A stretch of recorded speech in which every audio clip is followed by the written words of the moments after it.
രാഷ്ട്രീയ ഇറലവൻറ്റ്, അപ്രസക്തം. ഇപ്പൊ നമ്മൾ കേസ് കാര്യം, രാഷ്ട്രീയം വേറെ, ഈ കേസ് വേറെ. അത് ഇല്ല, അതൊക്കെ ഇത്തരം ആരോപണങ്ങൾ ആദ്യം ഈ കേസിന്റെ വിചാരണ ആരംഭിക്കുന്നതിന് മുമ്പ് തന്നെ ഉയർന്നു വന്നിരുന്നു.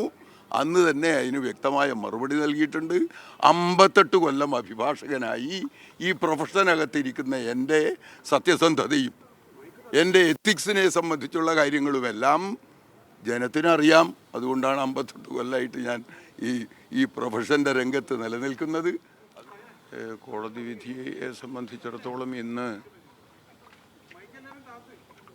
ഇന്ന് കോടതിയുടെ സെൻറ്റൻസ് ഭാഗം വന്നിട്ടില്ല. വിധി സംബന്ധിച്ചുള്ള അത് 3-ാം തീയതിക്ക് വെച്ചിരിക്കുക, ജനുവരി 3-ന്. ഫൗണ്ട് ഗിൽറ്റി, കുറ്റക്കാരാണെന്ന് കണ്ടെത്തിയത് 24 പ്രതികളിൽ 10 പേരെയാണ്. 302 മെയിൻ ഞാൻ പറയുന്നത് 302-ാം വകുപ്പ് പ്രകാരം 1 മുതൽ 8 വരെ പ്രതികളും 10ഉം 15ഉം പ്രതികളെയാണ് കുറ്റക്കാരാണെന്ന് കോടതി കണ്ടെത്തിയിട്ടുള്ളത്. അതിന് പുറമെ ഇന്നിപ്പോൾ കോടതി ഫൗണ്ട് ഗിൽറ്റി എന്ന് പറഞ്ഞിട്ടുള്ളതിൽ A14-ഉം A20-ഉം 21, 22 ഈ 4 പ്രതികളെ സെക്ഷൻ 225 IPC പ്രകാരവും കുറ്റക്കാരാണെന്ന് കണ്ടെത്തിയിട്ടുണ്ട്. അതിൻ്റെ ശിക്ഷ 3-ാം തീയതി പറയുമെന്നാണ് പറഞ്ഞിട്ടുള്ളത്. അതിലിപ്പോൾ CBI ഇതിലാദ്യം ക്രൈംബ്രാഞ്ച് 14 പ്രതികളുടെ പേരിൽ കുറ്റപത്രം സമർപ്പിച്ചതായിരുന്നു. 14 പ്രതികളുടെ പേരിൽ കുറ്റപത്രം സമർപ്പിച്ചതാണ്. 15 മുതൽ 24 വരെയുള്ള പ്രതികൾ CBI അന്വേഷണം ഏറ്റെടുത്ത ശേഷം പുതുതായി പ്രതിസ്ഥാനത്ത് ചേർക്കപ്പെട്ടവരാണ്. 15 മുതൽ 24 വരെയുള്ള പ്രതികൾ. അതിലവർ പ്രത്യേകമായിട്ട് ഗൂഢാലോചനയെ ആരോപിച്ചു.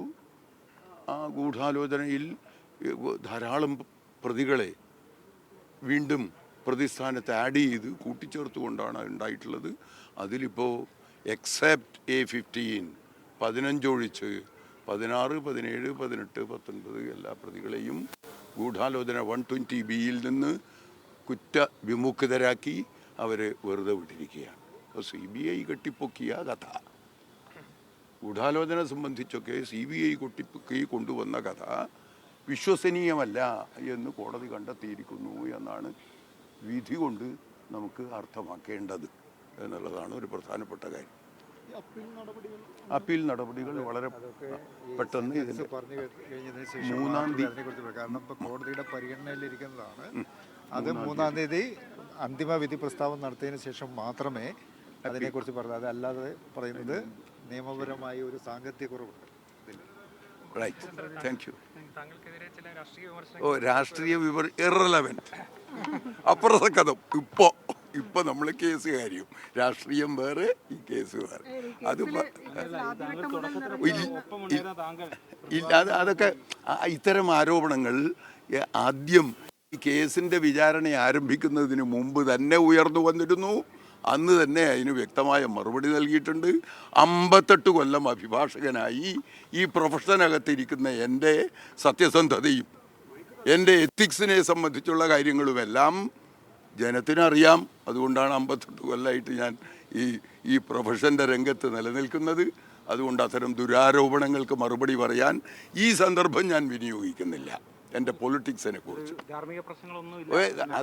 അമ്മാതിരി ധാർമ്മികം, രാഷ്ട്രീയം, ലീഗൽ ഈ വശങ്ങളെ കുറിച്ചൊന്നും ഇപ്പൊ മറുപടി പറയണ്ട. അതെല്ലാം